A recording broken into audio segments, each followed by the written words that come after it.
Hi everyone, I'm Paige Pires de Almeida and I'm here with Lew Tucker. Paige. Hi. Lew just finished his keynote here at Cloud Connect Silicon Valley. Lew is the VP and CTO of Cloud Computing at Cisco, and he's been kind enough to sit down with me for a couple questions. Sure, happy to. Great.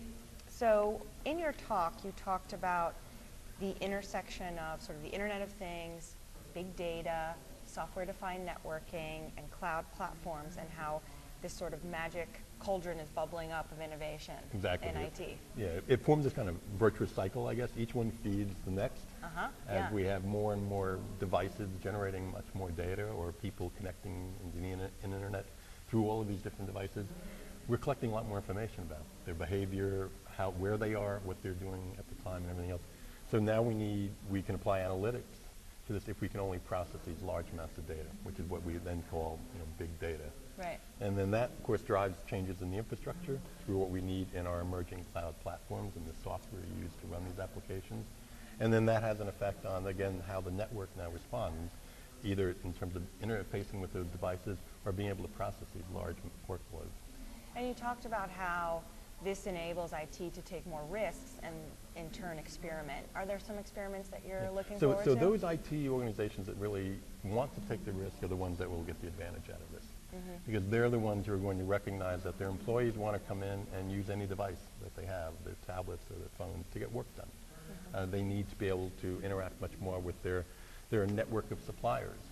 Well, so IT needs to sort of step up, I think, to these challenges. And I see it in a lot of the companies that are, and I know that, for example, GE has some tremendous initiatives understanding that the car is becoming very important, that the appliances that we use become important. Our lives are becoming connected. Right. And so some of the leading companies are recognizing that's now the new challenge for IT, is that how do they apply IT, instead of IT being some sort of back office thing, now IT is everywhere. Right. And IT's really got to be spread throughout the business. And create that opportunity. I want to ask you about something you brought up. You mentioned the word user experience, which really surprised me, and that it's all about the apps. And because applications... We're all users. It shouldn't surprise you. I mean, we all experience it. I hate it when it's a lousy user experience. I mean, I think that with this explosion in the number of apps that we have, we're moving from this old model, I think, of traditional kind of commercially developed software that is large suites of packages and everything. It's primarily to solve sort of the back-end problems of IT and things like that. And then we have productivity coming out of that. Now it's about, I want an app for that. Right. I have this very specific thing. I would like to know where a parking spot is in San Francisco. I would like to be able to know where my friend is having dinner tonight. These kinds of very narrow-cast apps. And so when you are that way, they're being used by people who've never used computers before. They may not even own a computer, and yet they have a smartphone. They're getting apps. So the user experience becomes paramount in order to make that effective. And then that drives changes back through the network. To deliver that, you can't just have dumb random networks that are just connecting. You need to be able to understand what the applications are, which drives much more of an application-centric view of networking. And do you think that informs the way IT talks to the business, sort of using a different lexicon to describe the value inherent? I'm increasingly hearing CIOs and everything else talking about user experience. That's who the consumers, that's their customer, these users or their partners, and that's becoming a part of the conversation now. Yeah. I want to ask you about some of the big data stuff you talked about. There's sensors, there's new ways to measure and sort of control data, and you're seeing that in real life in sort of smart buildings, smart cities. What are you seeing at Cisco that wasn't possible even a couple years prior to these connecting points? One thing I think is that we're taking a slightly larger view. Most people, when they hear Internet of Things, we're thinking only about the sensors. Okay, it's great if your thermostat now can be giving information up into the cloud that you can use to manage your home. We think that that's a part of a larger thing, Internet of Everything.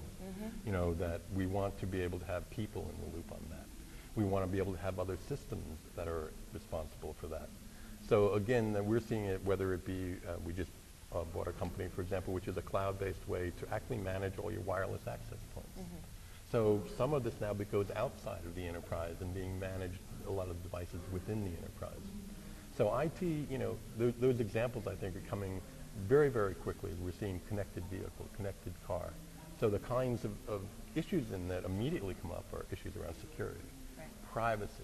If I'm driving my car, I certainly have concerns about, I might be wanting to get all this information and entertainment and travel guides and traffic information, but I certainly don't want to have somebody messing around with my car or changing something in my environment that is without my permission. Right, right. You mentioned Jeffrey Moore, who's wonderful, and He's great. He's absolutely great.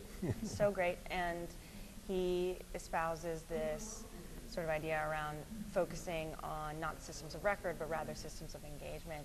Can you illustrate what value gets created Sure, when IT sure, focuses on sure. the engagement? Sure. It has to do with this broadening of the concern of IT. Generally, I think even you and I, when we say the IT department, they manage the systems of record, Right. which means it's the financials, the ERP systems, CRM systems, and they give us these actually rather poorly designed applications that we use within the enterprise. And yet when we use consumer apps, and whether we're on Facebook or we're using Google, we're having a much better user experience, and it's more about our systems of engagement. For example, the middle, what he talked about is sort of the middle of the organization now, which is managing the relationships with their supply chain, with their partners, managing the relationships with the buyers that they might have out in the field, managing relationships they have with the retail stores, and then managing the relationships they have with the customers. All of a sudden, those are the systems of engagement, how the business is part of this larger ecosystem. So it's core versus context. Before we sort of said context provides me the rest of the things I need to exist in the world for my business to succeed. Now IT is taking a very strong look at how do we actually use some of the things in IT to make that better, to make that engagement really richer. And that's going to, I think, overtake what we've done with systems of record. They manage a small part of what we will be managing in the future. Most of IT, I think, in the future will be managing the systems of engagement. Well, Lew, as always, it's been great chatting with you. I really appreciate it. Thanks so much for Very your good. time. Thank you.